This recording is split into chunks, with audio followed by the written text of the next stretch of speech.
has its big hit. This time, it's WarGames, and it's brilliant, says Joel Siegel of ABC TV. Roger Ebert calls it wonderful and gives it 4 stars. A high-powered thriller, says Newsweek magazine. And People magazine proclaims it as good as last summer's E.T. Don't miss the most exciting game on any screen. WarGames, rated PG. Now playing at the Capitol, UA Sunrise, Sacramento Drive-In, and Sherwood in Stockton. Hey there, welcome back to another video. This time around, it is my review of the 1983 classic WarGames. Now, before I get around to sharing my thoughts on this film, I want to give a shout out to John for requesting this review. If there is a film, a TV show, an anime, or a topic you would like to see me discuss in the future, feel free to donate to my PayPal. The link will be in the video description down below. Now, WarGames is one of those movies that, over the years, has gotten the status of being a classic film, and one of the best films of its genre from the 1980s. And I definitely do agree with that. I think this is a great movie. I think this film still holds up quite well, and despite some criticisms I've been seeing lately where people say that the movie is dated because of the technology or dated because of the politics, to me personally, the fear of global thermonuclear war is always prevalent. It does not age. That's not dated at all. Most of us are still afraid of a war. And the politics, well, now that the tensions are starting to rise again between the US and Russia, it's not that dated anymore either. And when it comes to the technology, it was state-of-the-art for the time, for 1983. They're not going to have state-of-the-art technology from today, back in the 80s. Those kind of criticisms always annoy me when I see them online. People say a movie is dated and isn't good because it has old technology. It's like, what? Did the makers of this movie have a time machine that they could use to go into the future and see what technology would be like today? No, they didn't. So shut up about that. But anyway, WarGames is one of those films that when you look at the behind the scenes of it, it's honestly a little surprising that it turned out as well as it did, because originally the director was Martin Brest, who would go on to direct Beverly Hills Cop. And his vision for the film was drastically different than the finished product. His vision for the movie was darker. It was more serious.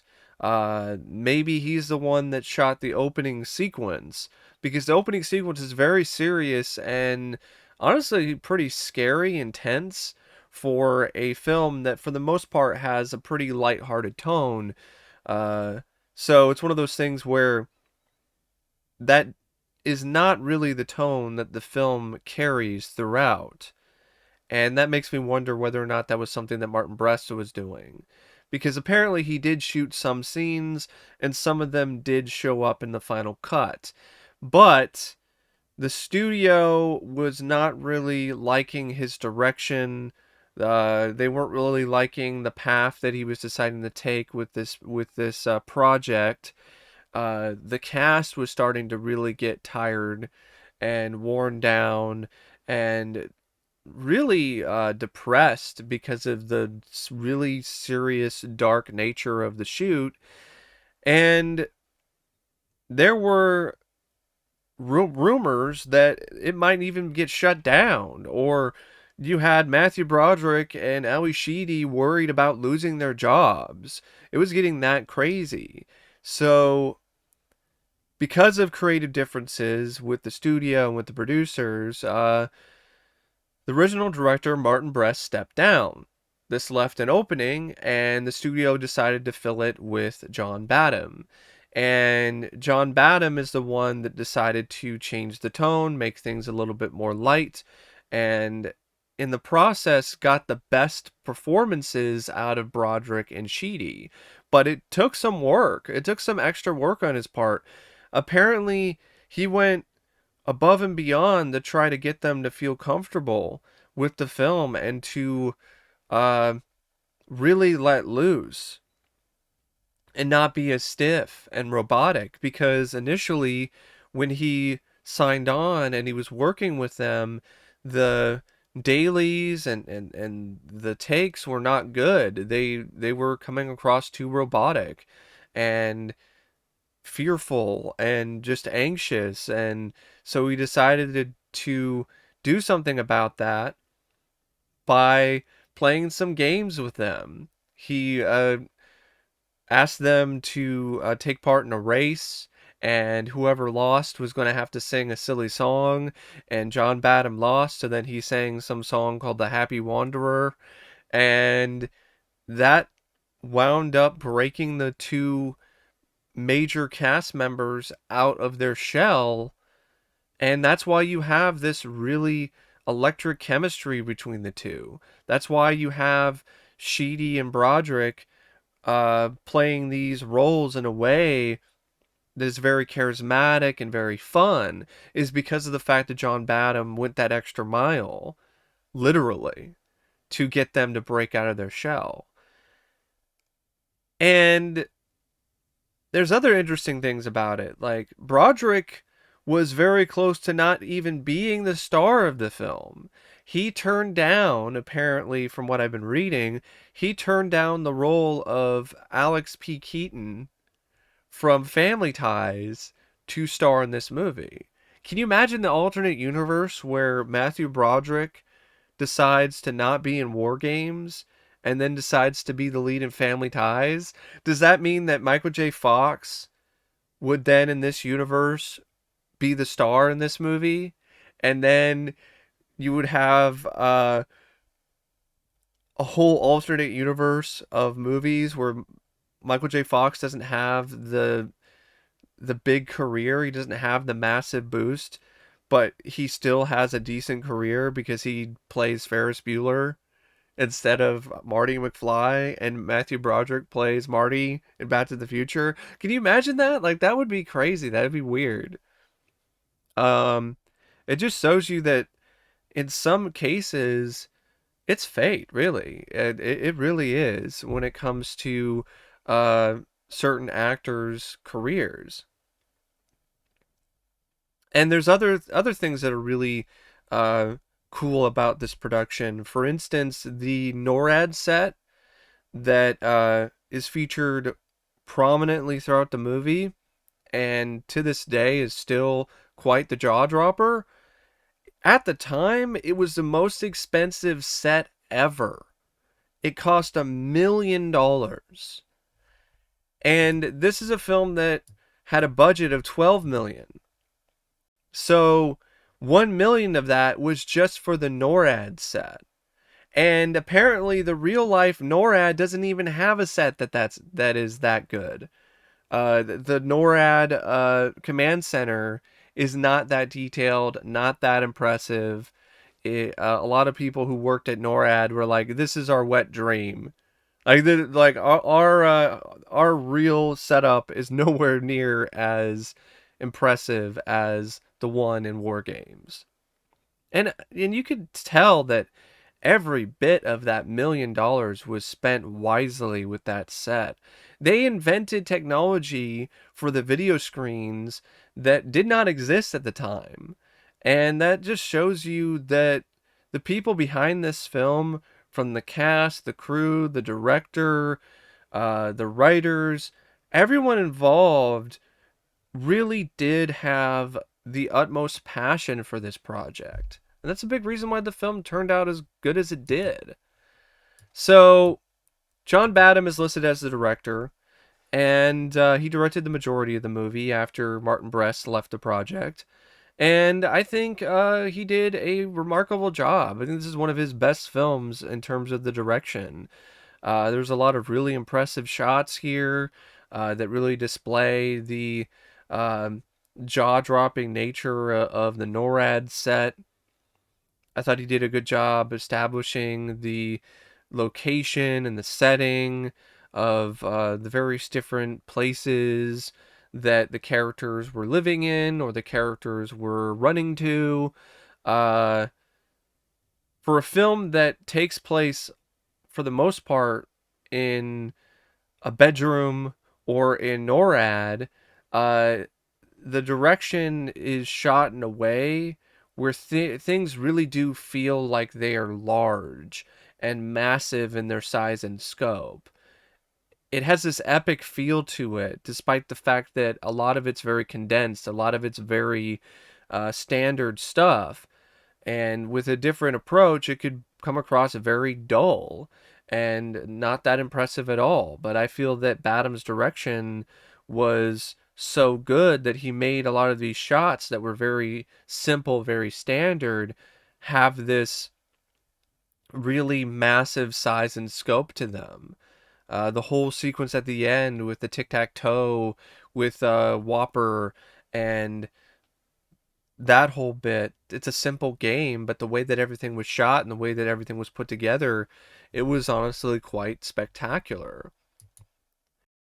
And the screenplay by Lawrence Lasker, Walter F. Parks, and an uncredited Tom Mankiewicz is a real highlight as well for this film. I really do feel it did a great job establishing the characters all throughout. I mean, not only did it do a great job establishing David and Jennifer, but also did a good job establishing other characters like Dr. Falcon or Dabney Coleman's character, John McKittrick, who's portrayed as the villain, but as the film goes on, you find out that it's not really that simple. Like, it's not really just a straightforward bad guy. And there's a little bit more layers to that character. You got fun lines of dialogue for Barry Corbin's character, who's talking about all these different things that he would do if he could make something work. And the rest of the cast is fine too. I mean, you got a very young Michael Madsen as one of the lieutenants that's featured earlier in the movie. You also have Eddie Deason, James Tolkan. Speaking of Back to the Future, James Tolkan is in this as one of the FBI agents. But really, yeah, the main cast is Matthew Broderick, Dabney Coleman, John Wood, and Ali Sheedy.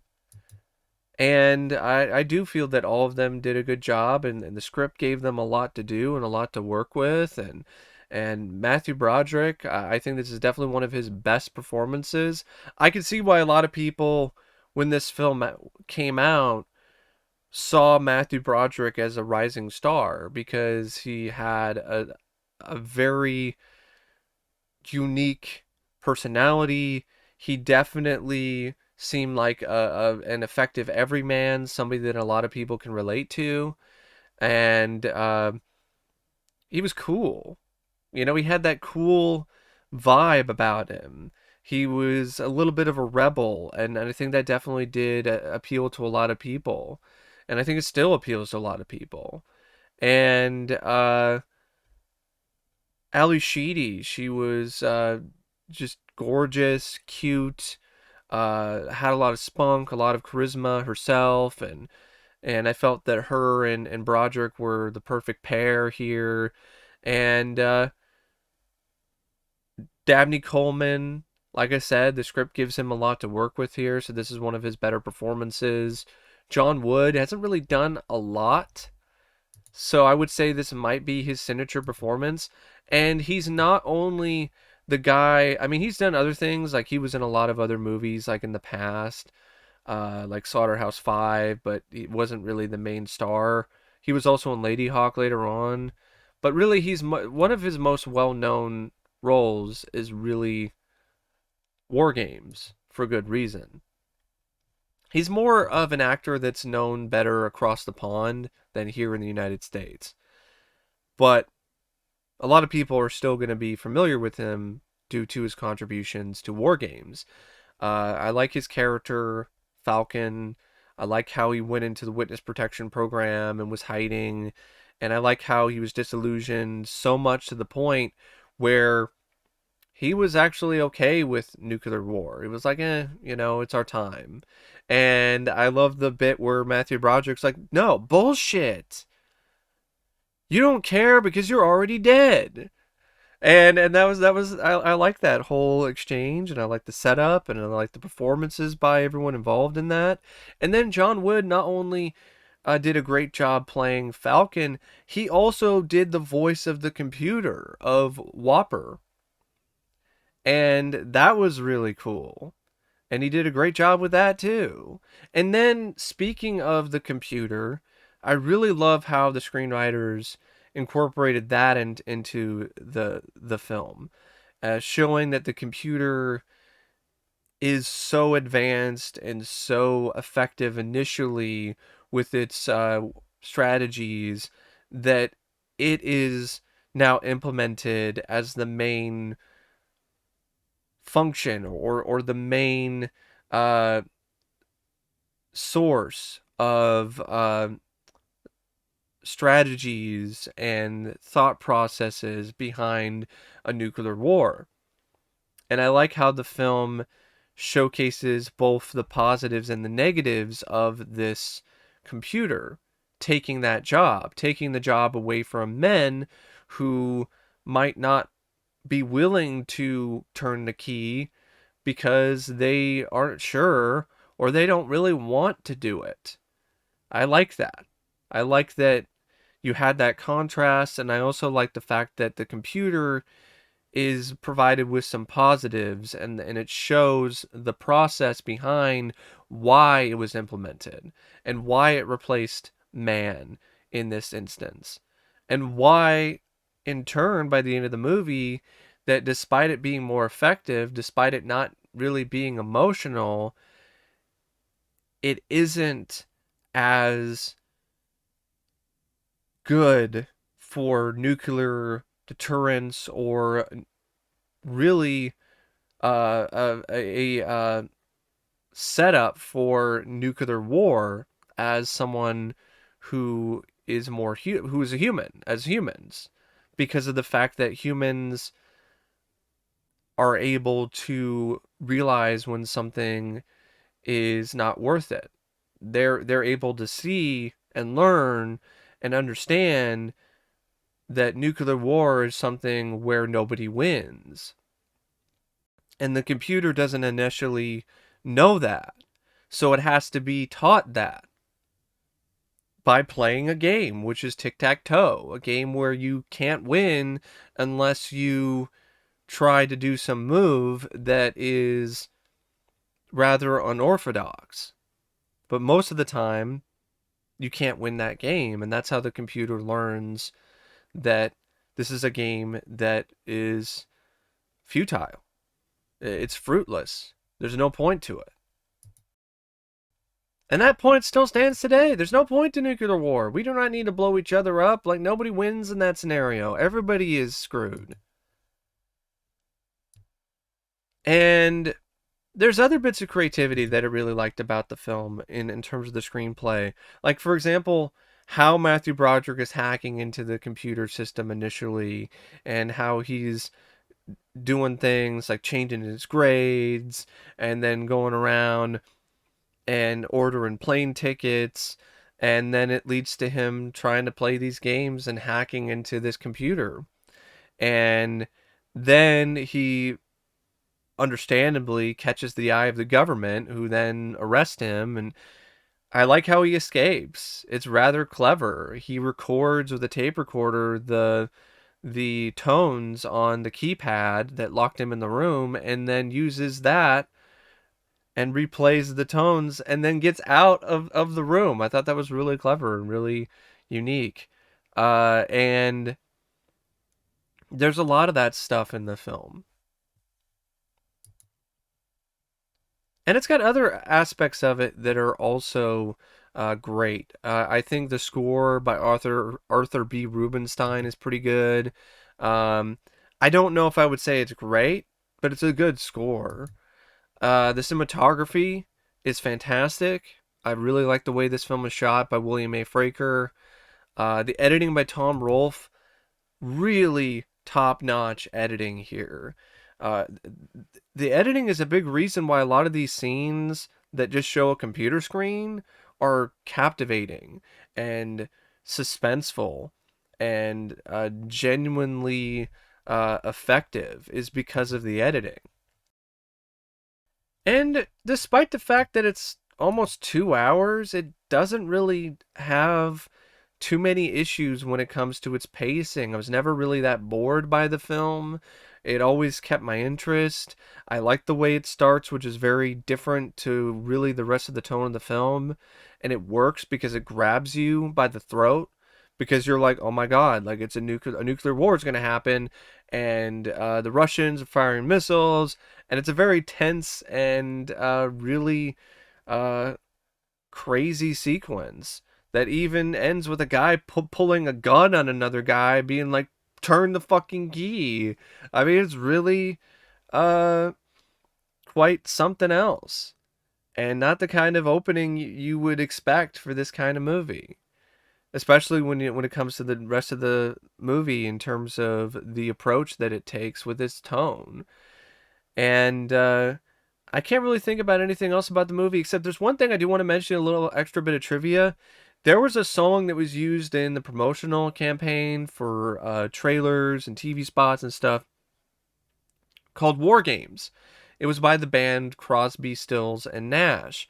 And it was intended to be in the film, but then last minute, the studio decided to not have it in the movie. And that's why it's not on the soundtrack. I've been listening to that song quite a bit, and it's really catchy, and I would actually recommend you check that out. It's a fun little track for sure, and I honestly wish it was in the movie because I like the song. But anyway, thanks for watching my review of War Games, and as always, I'll see you later. See ya.